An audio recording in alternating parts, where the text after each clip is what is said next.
कौन कौन फैक्टर हैं जिससे एसिड का आयनाइजेशन या डिसोसिएशन अफेक्ट होगा। तो पहले बताया था नेचर ऑफ इलेक्ट्रोलाइट कि अगर स्ट्रांग इलेक्ट्रोलाइट है तो आयनाइजेशन बढ़ जाएगा। नेचर ऑफ सॉल्वेंट मैंने बताया था डाई इलेक्ट्रिक कांस्टेंट अगर ग्रेटर है तो भी आयनाइजेशन बढ़ जाएगा। और फिर हमारे पास क्या था, कॉन्सेंट्रेशन। तो कॉन्सेंट्रेशन के केस में मैंने बताया था कि अगर लेसर कॉन्सेंट्रेशन है, कम कॉन्सेंट्रेशन है, तो कम कॉन्सेंट्रेशन रहेगा तो वह आयनाइजेशन ग्रेटर होगा। टेम्परेचर मैंने बताया था हायर टेम्परेचर और ग्रेटर आयनाइजेशन। सॉल्वेशन बताया था हायर सॉल्वेशन और ग्रेटर आपके क्या हो जाएगा, आयनाइजेशन। कॉमन आयन के केस में presence of the common ion अगर है तो उसके केस में कम हो जाएगा। अब हम इसको छोड़ देते हैं। अब हमारे पास जो है, कल मैंने बोल दिया था कि आज जो पढ़ाया जाएगा वो आपको स्ट्रेंथ ऑफ एसिड पढ़ाया जाएगा। ठीक है, एक बार और भी आया था। ठीक है, कोई और कॉन्सेप्ट पढ़ा रहे थे तो वो मैंने देखा था कि HClO4 बहुत ज्यादा एसिडिक था। अब देखिए दूसरे डिफरेंट डिफरेंट टाइप का एसिड ले करके फिर हम लोग उसकी स्टडी करेंगे और देखेंगे कि उसका एसिडिक स्ट्रेंथ कैसे बढ़ेगा और कैसे घटेगा।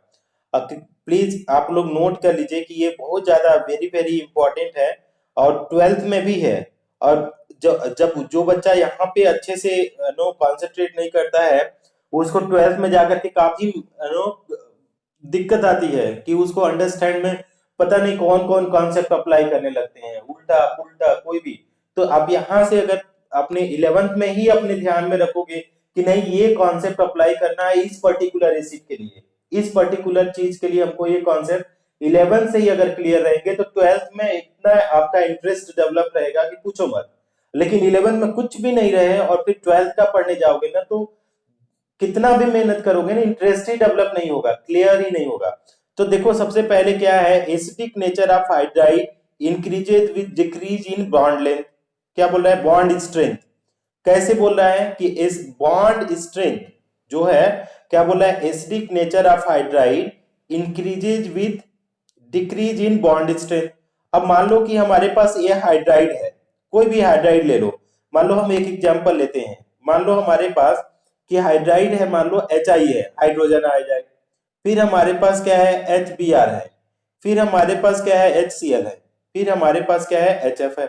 अब तुम ऐसे बताओ कि किधर से किधर जाओगे तो साइज बढ़ रही है, बताओ लेफ्ट टू राइट जाओगे तो साइज क्या हो रही है हेलोजन का, क्या हो रही है, size increases. Super, size increases किया। हाँ, अब साइज इंक्रीजेज किया तो तुम बढ़ाओ, बताओ कि बॉन्ड लेंथ क्या होगा, बॉन्ड लेंथ क्या होगा, इंक्रीज होगा कि डिक्रीज होगा, बॉन्ड लेंथ क्या होगा, bond length increases. Super super super. अब एक हम रिलेशन बताए थे जब हम लोग केमिकल बॉन्डिंग पढ़ रहे थे कि अगर बॉन्ड लेंथ इंक्रीज होगा तो बॉन्ड स्ट्रेंथ क्या हो जाएगा, बताओ बॉन्ड स्ट्रेंथ, बॉन्ड स्ट्रेंथ क्या होगा, क्या होगा, वीक हो जाएगा, वीक हो जाएगा। अच्छा सुपर सुपर, वीक हो जाएगा तो बॉन्ड स्ट्रेंथ डिक्रीज होगा, वीक हो जाएगा। तो अगर आपसे मैं ये पूछूं कि आर्हीनियस एसिड क्या होते हैं, कोई बताओ तो आर्हीनियस एसिड क्या होते हैं, कोई बताएगा आर्हीनियस एसिड क्या होते हैं।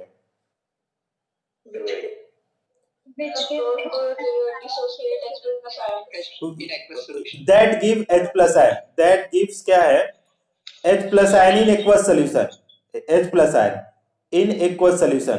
अच्छा आप लोग आंसर किए, thank you so much. No, that give H+ ion in aqueous solution. तो डियर स्टूडेंट, अब बताओ कि हमारे पास जैसे HF बॉन्ड है, ठीक है, फिर हमारे पास है HCl बॉन्ड है, फिर हमारे पास है HBr बॉन्ड है, और फिर लास्ट में हमारे पास है HI बॉन्ड। ठीक, तो आपने बोला कि बॉन्ड स्ट्रेंथ डिक्रीजेज, तो सबसे तेजी से कौन बॉन्ड टूटेगा, कौन सबसे तेजी से H+ आयन देगा, बोलो। HI। तो आपका जब एसिडिक स्ट्रेंथ की बात करेंगे तो आपका क्या हो जाएगा कि ऊपर से नीचे जाएंगे तो आप क्या लिख सकते हैं, एसिडिक स्ट्रेंथ इंक्रीजेस। बोलिए, एसिडिक स्ट्रेंथ इंक्रीजेस। क्लियर हो रहा है कुछ ये बात जो मैं बोल रहा हूं। Explain again, okay. Let us have a look, no, दूसरा एग्जांपल लो, एग्जांपल नंबर 2, तो ज्यादा अच्छा से समझ में आएगा। स्क्रीनशॉट ले लेना, अभी डिलीट नहीं किए हैं। तो एग्जांपल नंबर 2, मान लो हम ग्रुप 16 का हाइड्राइड लेते हैं, ग्रुप 16 हाइड्राइड।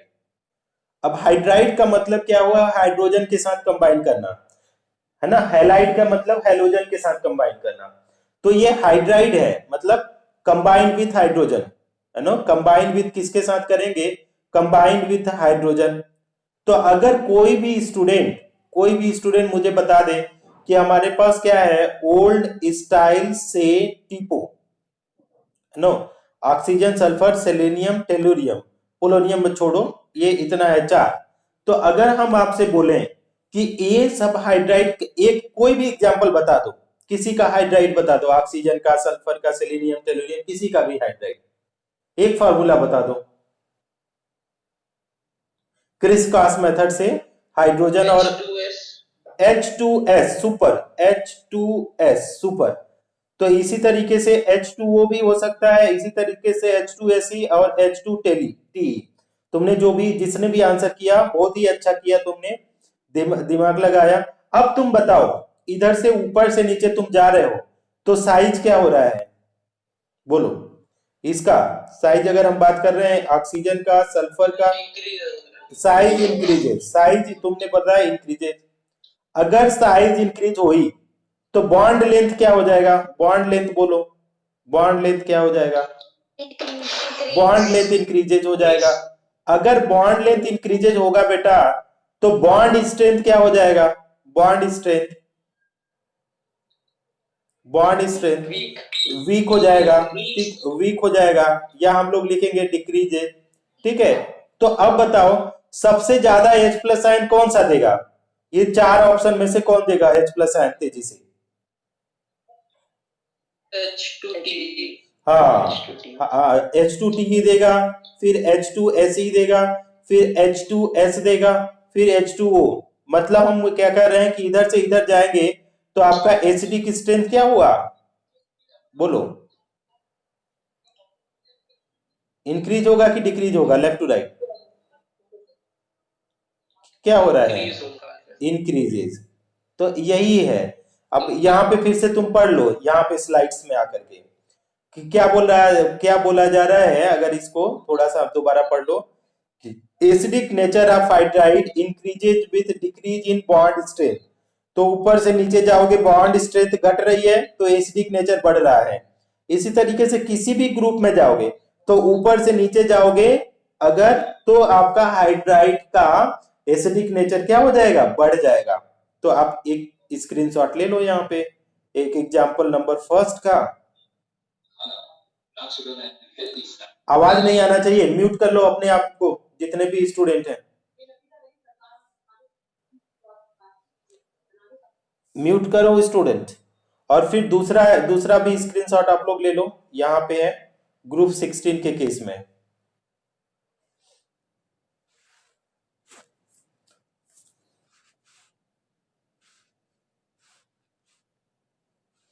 बात में समझ में आ गई है? साहिल, सार्थक, लीजा मिश्रा, समझ में आ गया ये वाला एक कॉन्सेप्ट? बोलो यस या नो। अच्छा, एक पॉइंट हम लोगों ने अंडरस्टैंड कर लिया। अब हम लोग दूसरा पॉइंट अंडरस्टैंड करने जा रहे हैं। हाँ, क्या बोला जा रहा है कि as the electronegativity of central atom increases, the strength of acidic nature also increases. तो मान लीजिए डिफरेंट ग्रुप का हम लोग ले लेते हैं कि हमने लिखा कार्बन, कार्बन के पास कौन आ जाएगा? कार्बन, नाइट्रोजन आता है, ऑक्सीजन आता है और फ्लोरीन। ठीक। अब हाइड्राइड ही हम ले लेते हैं। मान लो कि अगर हमारे पास ये है, तो मान लो ये CH4 हुआ, फिर ये हो जाएगा NH3, ये हो जाएगा H2O, और ये हो जाएगा आपका कि HF। ठीक। अब क्या बोल रहा है कि अगर सेंट्रल एटम का, अगर सेंट्रल एटम तो ये है, इसमें कार्बन, नाइट्रोजन, ऑक्सीजन और फ्लोरीन, अगर सेंट्रल एटम का इलेक्ट्रोनेगेटिव बढ़ेगा तो एसिडिक नेचर भी बढ़ेगा। तो बताओ तुम, इलेक्ट्रोनेगेटिविटी क्या हो रहा है? इलेक्ट्रोनेगेटिव बताओ तो, ये सेंट्रल एटम का क्या हो रहा है? सेंट्रल एटम, तो आपका इलेक्ट्रोनेगेटिविटी ऑफ सेंट्रल एटम आपने बोला इंक्रीजेज हो रहा है। तो अगर आपका सेंट्रल एटम का इलेक्ट्रोनेगेटिविटी इंक्रीज हो रही है तो आपका एसिडिक नेचर क्या होगा, बताओ क्या हो जाएगा, बोलो। एसिडिक नेचर क्या होगा? एसिडिक नेचर आपका इंक्रीज हो जाएगा। क्यों इंक्रीज हो जाएगा? रीजन ये है कि ये इलेक्ट्रोनिगेटिव होने की वजह से फ्लोरीन इलेक्ट्रॉन खींचेगा तो हाइड्रोजन तेजी से डिसोसिएट होगा। लेकिन ये पर्टिकुलर के लिए है, सबके लिए एक ही कॉन्सेप्ट नहीं लगाते हैं, डिफरेंट डिफरेंट चीज को लिए डिफरेंट डिफरेंट कॉन्सेप्ट है। तो आप यहाँ पे लिखेंगे acidic nature increases, acidic nature increases. तो आप यहाँ पे क्या कर रहे हैं कि डिफरेंट एग्जाम्पल के साथ डिफरेंट कॉन्सेप्ट चल रहा है। तो अगले साल जब आप जाएंगे तो अगले साल में भी आएगा, ये हो सकता है आए, ये हो सकता है ना भी आए। तो आप एकदम अपना माइंड को क्लियर रखेंगे कि आपका कब एसिडिक स्ट्रेंथ बढ़ेगा, क्योंकि ये बहुत कॉम्पिटिटिवली इंपॉर्टेंट है। सुबोध, सुजल, सुयश, आप लोगों को स्वयं समझ में आ रहा है? तरुण्या, वरुण, आदिति, सर। हाँ बोलिए। तो सर इसमें बॉन्ड लेंथ वाला फंडा नहीं लगा सकते? नहीं नहीं नहीं, बॉन्ड लेंथ वाला फंडा लगाओगे तो सबसे छोटा बॉन्ड लेंथ तो एचएफ का आ जाएगा। भाई बॉन्ड लेंथ का नहीं फंडा लगा सकते, हर जगह नहीं लगाएंगे। हाइड्राइड के केस में बॉन्ड लेंथ लगाते हैं, जिसके पास है ना हाइड्राइड के पास लगाते हैं, सेम हाइड्राइड हो। अब यहाँ पे देखो डिफरेंट डिफरेंट एटम है तो वो कॉन्सेप्ट नहीं चलेगा, सबके ऊपर इस उस कॉन्सेप्ट को नहीं लगाएंगे। अब यहाँ पे सब क्या है कि इलेक्ट्रोनिगेटिविटी का कॉन्सेप्ट लगाएंगे, है ना। तो हालांकि बॉन्ड ब्रेकिंग का तो तुम ऐसे ही है, देखो रुको मैं समझा देता हूं तुमको। ये है H और ये है H, फिर हमारे पास ये मान लो H, फिर यहाँ पे H, फिर यहाँ पे H लोन पेयर इलेक्ट्रॉन, फिर हमारे पास O है, यहाँ पे H, यहाँ पे H, दो लोन पेयर इस तरीके से, फिर हमारे पास HF है। देखो ध्यान से समझो। अब देखो बताओ कि कौन किस केस में सेंट्रल एटम बॉन्डेड इलेक्ट्रॉन को कोवेलेंटली बॉन्डेड इलेक्ट्रॉन को अपनी तरफ तेजी से खींचेगा, किसके केस में? कार्बन तेजी से खींचेगा, कार्बन, या नाइट्रोजन इलेक्ट्रॉन को खींचेगा, या ऑक्सीजन, कौन सा, या फ्लोरीन, कौन सा? HF। तो ये फ्लोरीन की तरफ ये इलेक्ट्रॉन चला जाएगा। तो जब ये फ्लोरीन की तरफ इलेक्ट्रॉन जाएगा तो ये कोवेलेंटली बॉन्डेड है, तो ये क्या रहेगा क्या कि सारा इलेक्ट्रॉन डेंसिटी क्या चला जाएगा? फ्लोरीन की तरफ। तो फ्लोरीन की तरफ जाएगा तो ये आपका क्या हो जाएगा? ये H+ निकल जाएगा, वाटर में जैसे डिजोल्व करोगे तो ये निकल जाएगा H+। तो H+ जब निकलेगा तो ये एसिडिक हो जाएगा। लेकिन कंपेयर टू ये अगर ऑक्सीजन को ले लो तो कंपेयर टू फ्लोरीन से ये कम खींचेगा, खींचेगा तो जरूर, तभी तो एसिडिक होता ही है। तो ये खींचेगा लेकिन उतना तेजी से नहीं खींचेगा। अब नाइट्रोजन तो बहुत रेयरली खींचेगा, ये बेसिक होता है। कार्बन तो खींचेगा ही नहीं क्योंकि इसको इलेक्ट्रोनिगेटिविटी हाइड्रोजन के बराबर होती है। तो आपका एसिडिक स्ट्रेंथ ऐसे बात करेंगे तो सबसे ज्यादा कौन सा हो जाएगा? HF। बोलो समझा क्या? नहीं समझे? Yes sir, understood. स्क्रीनशॉट ले लो, समझा। स्क्रीनशॉट ले लीजिए। पूर्वी देवगन, ओके, और आदिति, आप लोगों को कुछ हवा लग रहा है कि बस ऐसे ही चल रहा है? चिराग,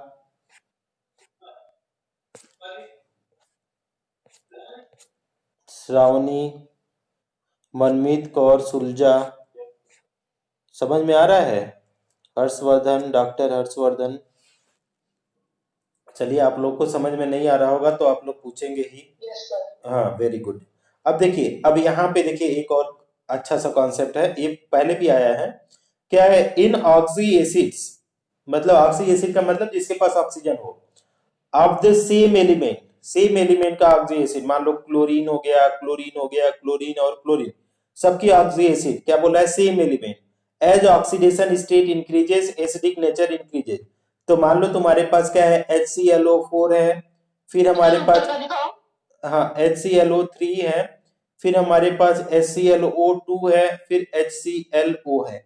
अब आपसे पूछा जाए कि इसमें हमारे पास क्लोरीन का ऑक्सीडेशन नंबर बताओ, बताओ तो कितना आ जाएगा। तो हम थोड़ा सा कैलकुलेट कर देते हैं ऑक्सीडेशन नंबर थर्ड बैच के लिए। मान लो ये x है, तो ये आपका +1 हुआ। ये आपका 4 इंटू ऑक्सीजन का -2 इक्वल टू 0। तो आपका क्या हो जाएगा, +1 प्लस एक्स -8 इक्वल टू 0। तो आपका x इज इक्वल टू क्या हो जाएगा, 8 - 1। तो x इज इक्वल टू कितना आ जाएगा, +7। हाँ, तो जी यहाँ पे +7 आया। अब मान लो इसकी बात करेंगे तो ये आएगा +5, बिकॉज 3 2 जा 6 -1 दैट इज +5। 2 2 जा 4 -1 +3, 2 -1 +1। अब क्या बोला जा रहा है कि ऑक्सी एसिड में क्या बोला जा रहा है कि जितना तेजी से आपका क्या होगा, oxidation state increases, acidic nature increases. तो आप बताओ यहाँ पे ऑक्सीडेशन स्टेट ये ऑर्डर है, तो आपका लेफ्ट टू राइट अगर जाओगे, अगर आप लेफ्ट टू राइट जाओगे तो एसिडिक नेचर क्या हो जाएगा, बोलो।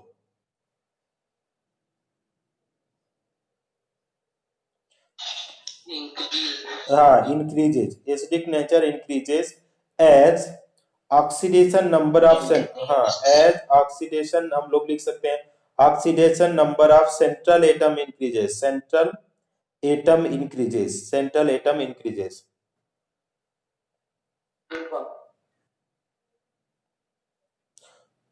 समझ में आया क्या स्टूडेंट्स, बताइए तो। Fardeen Ali, Ritesh, Rashmi, okay, very good very good.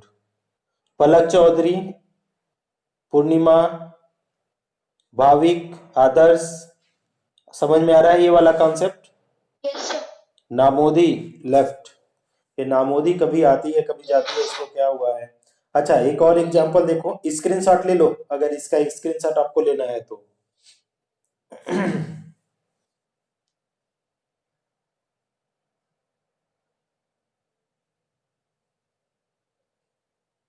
अच्छा, इरेज कर दूं इसको।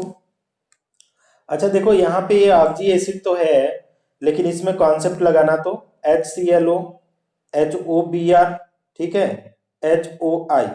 देखो ये वाला है। अब देखो ये भी ऑक्सी एसिड है, लेकिन ये ऑक्सी एसिड आप सेम एलिमेंट नहीं है, ये क्लोरीन का ऑक्सी एसिड है।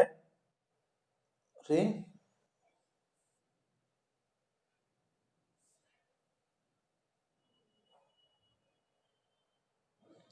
ये देखो, ये क्लोरीन का ऑक्सी एसिड है, ये किसका है, ऑक्सीजन का ऑक्सी एसिड नो, ये ब्रोमीन का ऑक्सी एसिड है, और ये आयोडीन का ऑक्सी एसिड है। तो in case of oxy acid जब हम लोग बात करते हैं, हम्म,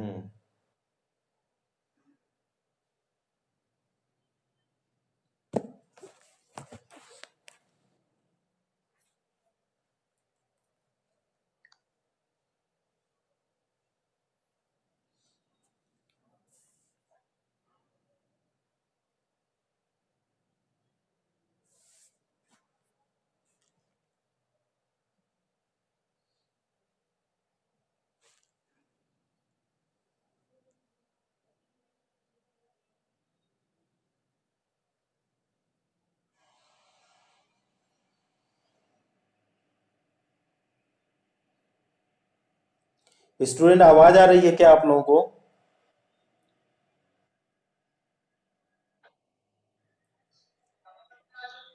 हाँ सर, आवाज आ रही है। ये दिख रही है स्क्रीन। हाँ, ओके, नेटवर्क चला गया बेटा, एक सेकेंड।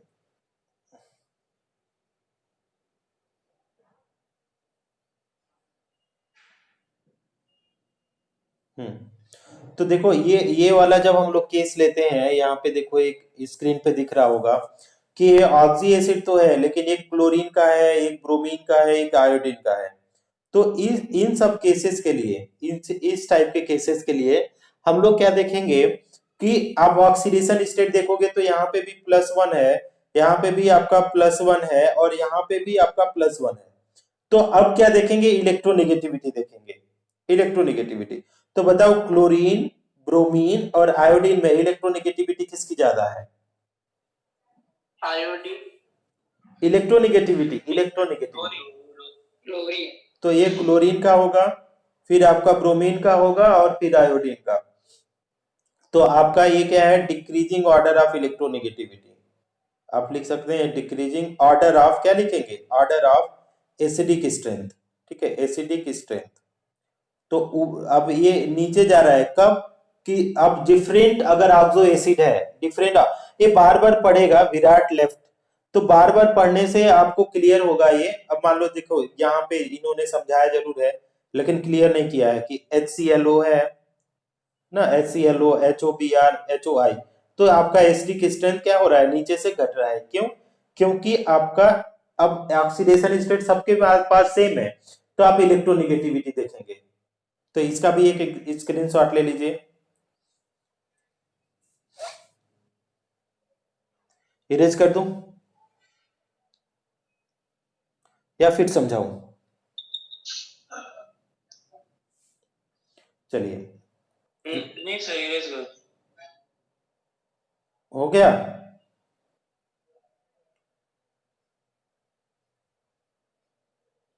अब हाँ हम, सर।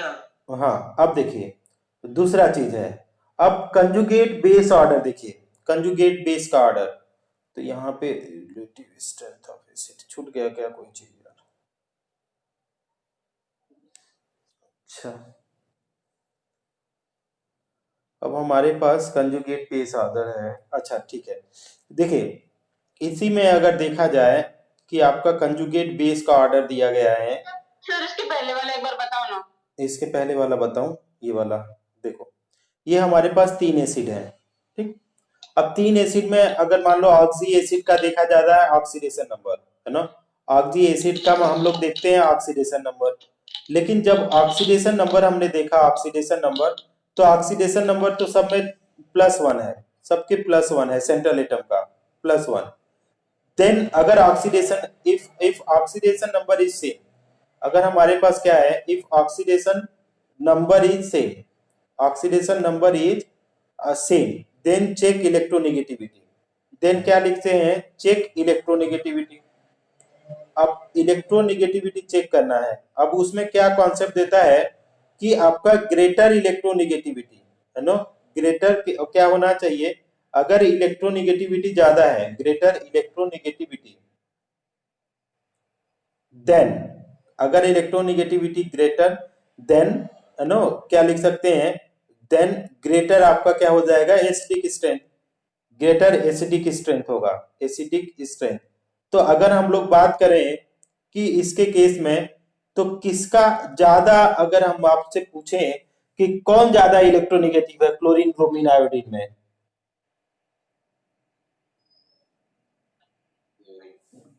क्लोरीन है, इसके बाद आपका ब्रोमीन है, इसके बाद आयोडीन, तो ये आपका क्या हो जाएगा, increasing decreasing order of acidic strength.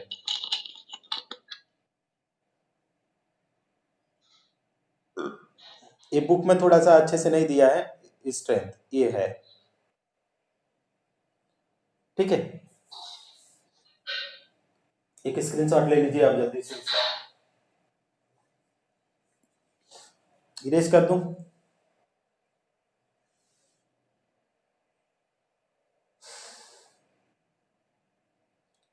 Erase कर दूं?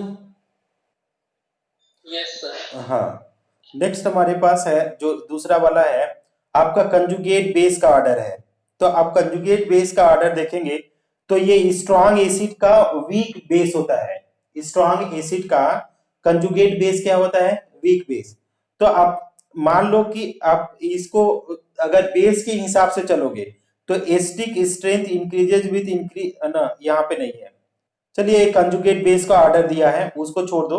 अब सिंपल सा है, कंजुगेट बेस का ऑर्डर अगर बोला जाएगा तो ये, हम लोग जब बोल रहे थे कि आपका कंजुगेट एसिड बेस, हम लोग जब पढ़ रहे थे कंजुगेट एसिड बेस, ठीक है, तो हम लोग बेस पढ़ रहे थे तो हम बोले थे कि अगर स्ट्रॉन्ग एसिड है, स्ट्रॉन्ग एसिड, तो स्ट्रॉन्ग एसिड का कंजुगेट जो बेस होता है वो कैसा होता है, स्ट्रॉन्ग एसिड कंजु वीक बेस होता है, स्ट्रॉन्ग एसिड है कंजुगेट बेस वीक। ठीक, तो मान लो तुम्हारे पास ये है, एक ऑर्डर दिया है कंजुगेट बेस का, उतना एप्लीकेबल नहीं है। तो HClO4 ये हमने बताया था कि ये स्ट्रॉन्गेस्ट एसिड होगा, ठीक ना। Then the HClO3, then HClO2, then HClO, तो ये तो HClO, तो ये तो एसिडिक ऑर्डर था। तो अगर बेस का ऑर्डर क्या हो जाएगा, तो स्ट्रॉन्ग एसिड का वीकेस्ट बेस होगा, स्ट्रॉन्ग एसिड का क्या होगा, कंजुगेट बेस वीकेस्ट होगा। तो आपका base order conjugate base order क्या हो जाएगा, जस्ट इसका उल्टा हो जाएगा कि HClO4 को हाइड्रोजन जाएगा तो आपका ClO4 minus, ClO3 minus, ClO2 minus और ClO माइनस, ये आएगा हाइड्रोजन जब जाएगा तो ऑर्डर ऑफ बेस क्या हो जाएगा, इस तरीके से आएगा। तो ये लेफ्ट टू राइट जाएंगे तो आपका ऑर्डर क्या हो जाएगा, इंक्रीज हो जाएगा, बेसिक ऑर्डर इंक्रीजेस, क्या हो जाएगा।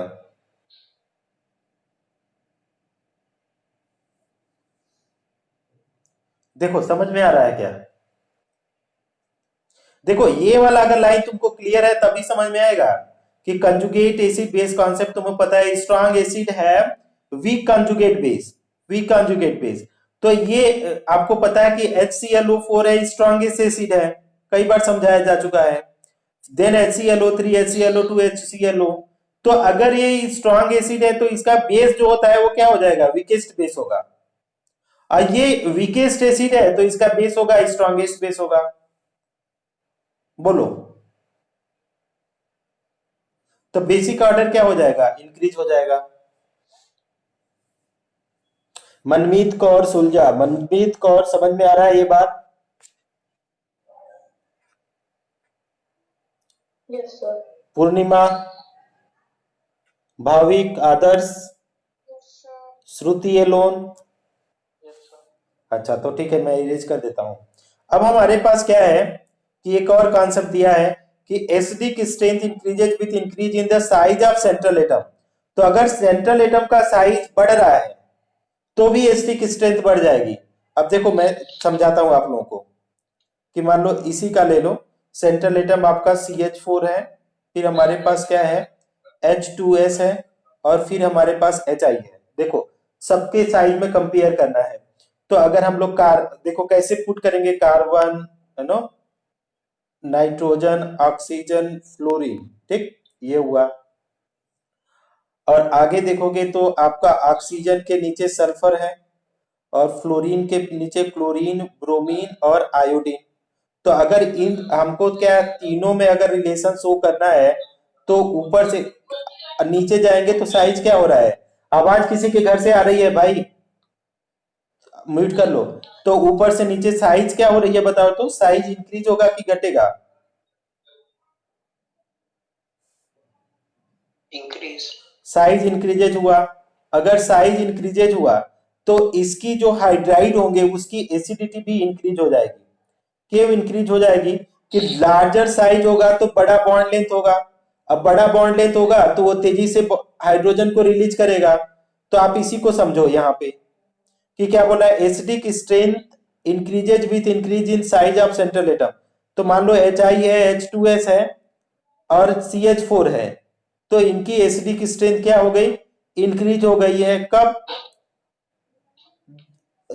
इलेक्ट्रोनिगेटिविटी ऑलमोस्ट सबकी सेम है, तो आपका साइज क्या है, साइज देखा तो साइज अगर बड़ा है, बॉन्ड लेंथ बड़ा है तो तेजी से हाइड्रोजन देगा, ठीक, ये भी, फिर ये देगा, फिर ये देगा।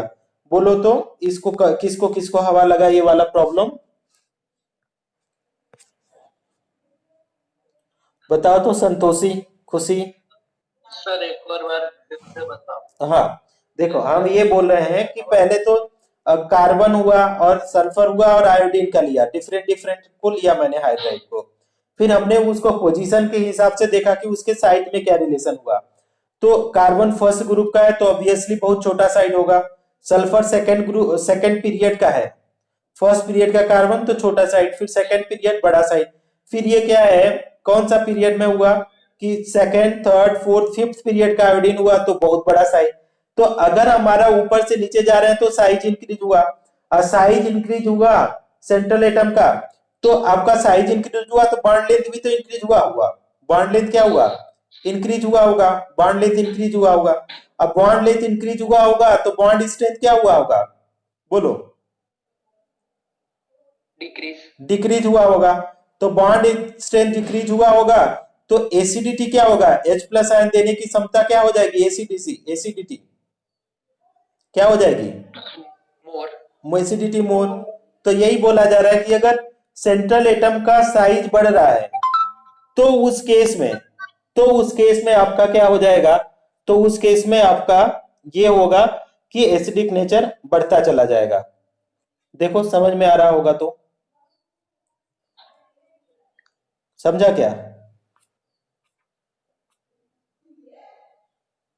तो सेम इलेक्ट्रोनेगेटिविटी, सबकी इलेक्ट्रोनेगेटिविटी सेम है, कार्बन सल्फर आयोडीन का इलेक्ट्रोनेगेटिविटी सेम है।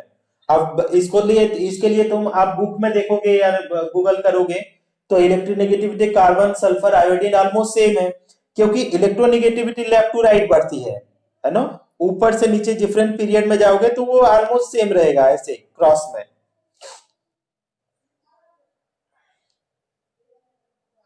ये आप लोग चेक कर लेना, इसमें कोई कंफ्यूजन नहीं होना चाहिए, चेक कर लेना, इन सब की इलेक्ट्रोनेगेटिविटी सेम है। इलेक्ट्रोनेगेटिविटी सेम है तो मैंने साइज में देखा तो जिसका बड़ा साइज था वो तेजी, उसका छोटा बॉन्ड स्ट्रेंथ कम होगा तो वो तेजी से H प्लस आयन देगा, तो तेजी से H प्लस आयन देगा तो आपका एसिडिक स्ट्रेंथ बढ़ जाएगा। बताओ तो, पूर्वी देवगन, समझ में आया? विराट बताओ, Virat Virat Virat, Sakshi, Palak Chaudhary, understood. Yes, sir, understood. Okay thank you. Screenshot अगर जहां भी लेना चाहे ले लो, हालांकि मैं रिकॉर्ड कर रहा हूँ, आदिति लैब, तो हम रिकॉर्ड कर रहे हैं, हम डेफिनेटली दे देंगे, आप लोग वहां पे देख लेना। तो जब जो रिकॉर्डेड लेक्चर है ना, कभी आपका मन करे कि यहाँ पे कॉन्सेप्ट नहीं समझ में आया है तो आप बढ़ा करके देख सकते हो, 1-2 मिनट में तुम्हारा कोई कॉन्सेप्ट क्लियर नहीं है तो देख लो, तुम्हारे लिए ही एफर्ट लगाया गया है। हम 999 पे किए हैं इसके लिए, क्या बोलते हैं, 999 रुपए दिया हूँ इसको, मूवीजेन को, तो वो तोड़ करके किसी तरीके से वो रिकॉर्ड हो रहा है ना, अदरवाइज रिकॉर्ड नहीं होता है, दोनों का देखोगे तो साउंड और ये रिकॉर्ड नहीं होता है। ऑलरेडी सेंट्रल ऑफिस में रिकॉर्ड हो रहा है लेक्चर, चलो ठीक है उसको छोड़ो। तो आपको कहने का मतलब ये है कि कभी आपको डाउट लगे किसी कॉन्सेप्ट में तो आप देख सकते हैं। देखो आगे क्या बोला जा रहा है कि acidic strength increases when pOH bond decreases. POH bond अगर डिक्रीज हो रहा है तो आपका एसिडिक स्ट्रेंथ आपका क्या हो जा रहा है, इंक्रीजेस। तो ये मेमोराइज करना, बहुत लॉजिकली ये हम एक्सप्लेन नहीं कर पाएंगे। तो देखो हमारे पास एक है आई ना, फास्फोरस एसिड है, तो आपका क्या है H3PO2, इसके पास है H3PO3, ये क्या है H3PO4, ये 3 एसिड है। देखो ये 12 में भी आएगा और बच्चे 12 को बच्चे बिल्कुल उनको समझ में नहीं आता है। अभी तुम अपने स्कूल के बच्चों से पूछोगे कुछ उन लोगों को हवा नहीं लगेगा ये, ठीक है। तो देखो पहले तो तुम लोग स्ट्रक्चर बनाना सीखो।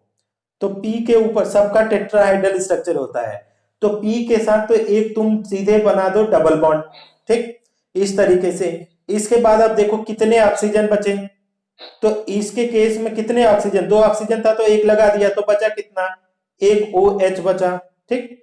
अब एक ओ एच खत्म हुआ तो अब हमारे पास जो दूसरा बच रहा है क्या, 2 हाइड्रोजन, तो ये 5 बॉन्ड आ गया, फास्फोरस की वैलेंसी 5। बोलो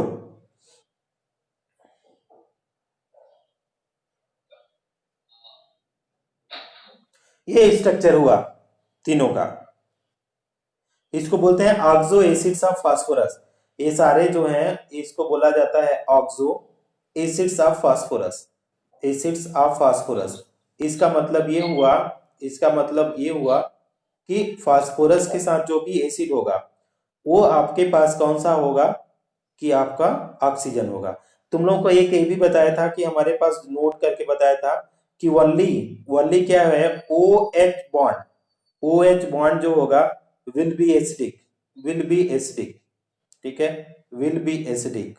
नॉट नॉट क्या है, P H bond, not P H bond, pH bond नहीं होगा। ठीक, अब हमारे पास देखो इन सारे केस में कई सारे कॉन्सेप्ट अप्लाई किए जाते हैं, कई सारे कॉन्सेप्ट से किसी भी कॉन्सेप्ट पे जाओगे तो ये आपका एसडी की स्ट्रेंथ का सही ही ऑर्डर बताता है।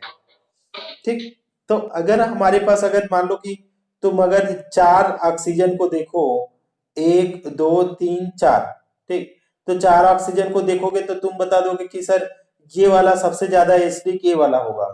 ठीक, ए वाला एसिडिक होगा, क्योंकि तुम बोलोगे कि सर 4 इलेक्ट्रोनेगेटिव एटम है तो वो तेजी से खींचेंगे तो H प्लस आयन तेजी से देगा। तो देखो खींचेगा जरूर, ये वाला ऑक्सीजन जरूर इधर इलेक्ट्रॉन जाएगा। अब ये क्या करेगा कि यहाँ पे देखो ये जो बॉन्ड है इसको थोड़ा सा एक्सटेंड करके लिख देता हूं तुम लोगों को समझाने के लिए। देखो इसको भी हम इरेज करके लिख देता हूं तो ज्यादा समझ में आएगा। देखो ये एच बॉन्ड हुआ, यहाँ पे भी हम यहाँ पे लिखते हैं ये ओ है तो यहाँ पे एच बॉन्ड होगा, यहाँ पे एच बॉन्ड होगा, यहाँ पे ओ तो ए बी एच, यहाँ पे ओ तो ए बी एच, और यहाँ पे कौन सा है, अगर हम लोग बात करें ए ओ है तो ए बी एच।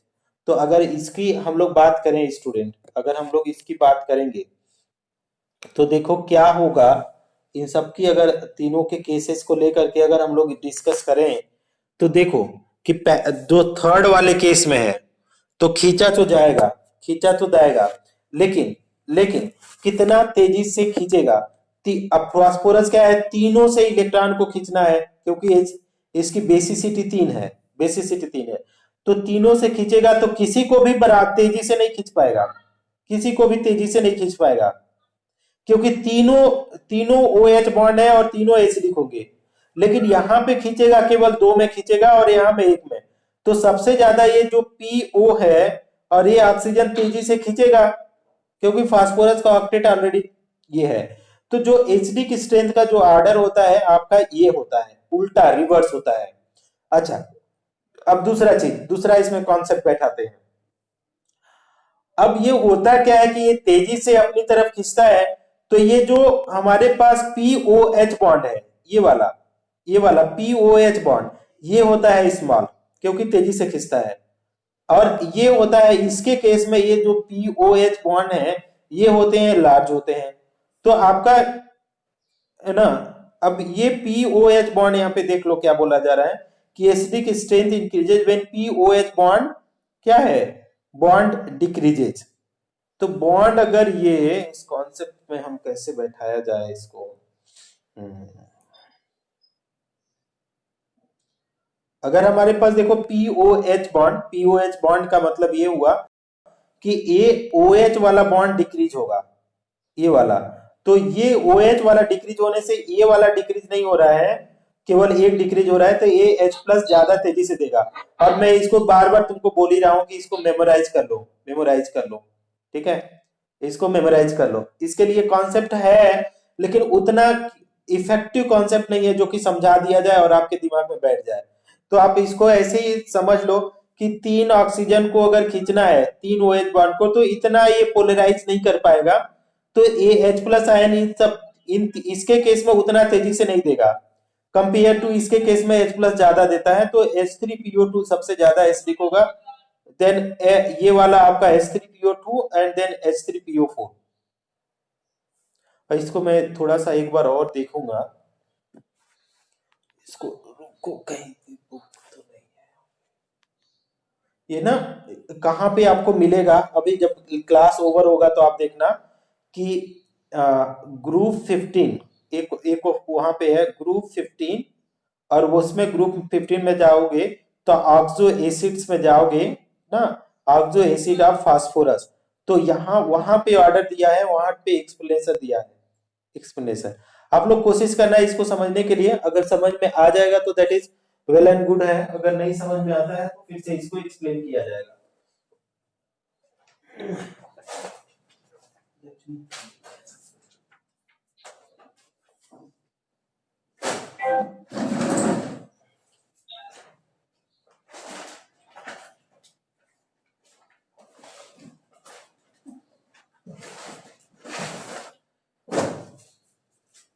स्टूडेंट्स समझने की कोशिश करो, देखो कुछ समझ में आ पा रहे हो आप लोग।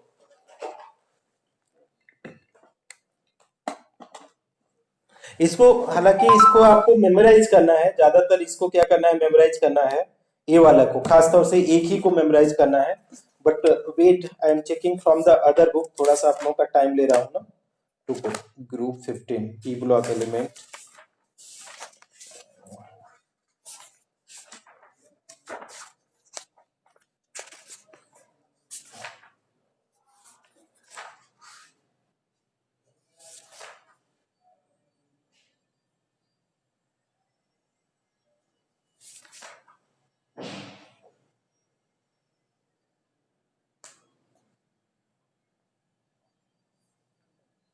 स्टूडेंट यहाँ पे दिया तो जरूर है 12 में, बट इसमें क्या बोला जा रहा है कि ऑर्डर नहीं दिया है ना, ऑक्सो एसिड का ऑर्डर नहीं दिया है।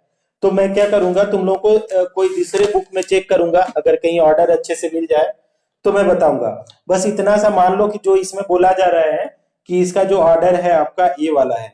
थोड़ा सा क्लास ओवर होगा तो मैं इसको देख करके बताऊंगा कि क्या कोई बेटर एक्सप्लेनेशन है आपके लिए। इसको मैं लेफ्ट, इसको आगे बढ़ रहा हूँ। आगे देखिए हमारे पास क्या है कि अगर किसी भी एसिड का रिलेटिव स्ट्रेंथ निकालना है, मतलब अगर एक से ज्यादा एसिड है तो उसके केस में अगर हम लोग को रिलेटिव निकालना है तो उसके केस में हम लोग कैसे रिलेटिव स्ट्रेंथ निकाल सकते हैं। तो रिलेटिव स्ट्रेंथ निकालने के लिए हमारे पास जो कॉन्सेप्ट आता है कि किसी भी एसिड का रिलेटिव स्ट्रेंथ निकालने के लिए हम लोग कैसे रिलेटिव स्ट्रेंथ निकाल सकते हैं। तो दो एसिड है, तो आप लोग वीक एसिड के लिए क्या है, K equal to C alpha square होता है। के कैसे होता है कि मान लो हमारे पास क्या है, एसिटिक एसिड है, C H three C double O H है, तो इसको आयनाइज करेंगे तो हमारे पास C H three C double O minus plus हमारे पास एच प्लस आएगा। तो हमारे पास ये मान लो सी, तो यहाँ पे 0 0, तो ये सी अल्फा, तो सी माइनस सी अल्फा होगा। तो अगर के ए लिखोगे तो क्या लिखोगे, C alpha into C alpha.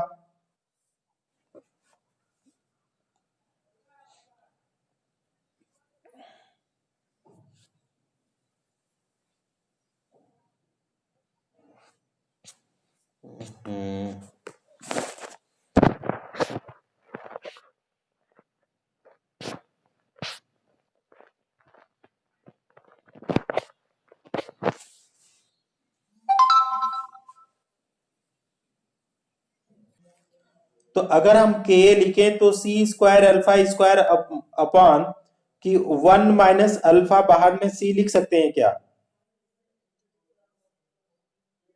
तो ये सी ए सी कट जाएगा। तो के इजकल टू क्या हो जाएगा, C alpha square upon 1 - alpha. और 1 - अल्फा वेरी स्मॉल होता है, वेरी स्मॉल, तो वेरी स्मॉल है मतलब, तो क्या होता है 1 के बराबर है। तो के ए इजकल टू क्या हो जाएगा, सी अल्फा स्क्वायर। ये कई बार मैं समझाया हूं कब स्मॉल है, जब अल्फा बहुत स्मॉल है, अल्फा बहुत स्मॉल है तो ये निग्लेक्ट कर देते हैं। तो के ए इजकल टू क्या हो जाएगा, सी अल्फा स्क्वायर। तो यही बताया जा रहा है कि फॉर वीक बे ना, यहाँ पे फॉर वीक एसिड हम लोग क्या है, के इजकल टू क्या लिख रहे हैं, सी अल्फा स्क्वायर। ठीक, अगर दो एसिड है, for two acid with dissociation constant Ka1 Ka2 at the same concentration, तो आपका अल्फा 1/अल्फा 2 क्या हो जाएगा, Ka1 dissociation constant of root of Ka1/Ka2, dissociation constant of acid A1 upon dissociation constant of acid A2, वो किसके बराबर होगा, strength of acid A1 upon strength of acid A2। ये तो आपका ये वाला कॉन्सेप्ट अप्लाएंगे। इसी तरीके से बेस के लिए अगर हम लोग लिखेंगे तो फॉर वीक बेस ये बोला जा रहा है कि K B equal to C alpha square होगा। और फॉर टू बेसिस के लिए करेंगे तो क्या है, अल्फा है 1/अल्फा 2 equal to root of Kb1/Kb2 equal to क्या हो जाएगा, स्ट्रेंथ ऑफ बेस है ना, H1। ये मतलब बी ओ एच का मतलब बेस क्या है, BOH1, B for base, O H for मतलब हाइड्रोक्साइड है, तो H1/H2।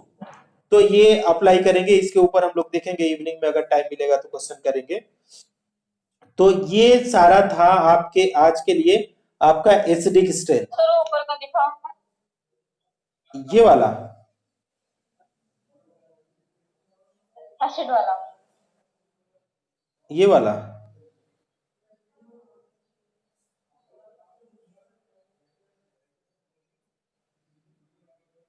हो गया।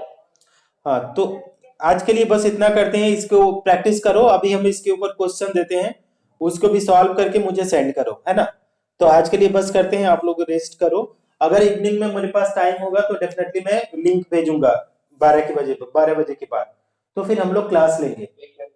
क्लास जरूर ज्वाइन करना, हम ज्यादा क्लास नहीं लेंगे, ऑलमोस्ट 30 मिनट्स ही क्लास लेंगे, है ना। थोड़ा थोड़ा करके कोशिश करेंगे, है ना। एक छोटा सा टॉपिक भी पढ़ाएंगे ना, तो भी हम छोटा सा भी टॉपिक पढ़ा देते हैं तो that become very helpful for me.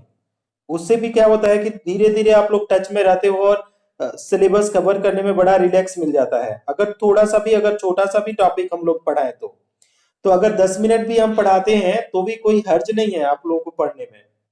तो अगर इवनिंग में हम कोई भी क्लास शेड्यूल करते हैं तो आप लोग क्लास अटेंड करना। All the best student, be safe, be Thank you, sir. Bye, sir. Bye bye bye bye Bye, sir. Bye bye bye जी, bye bye Bye, sir. Bye bye.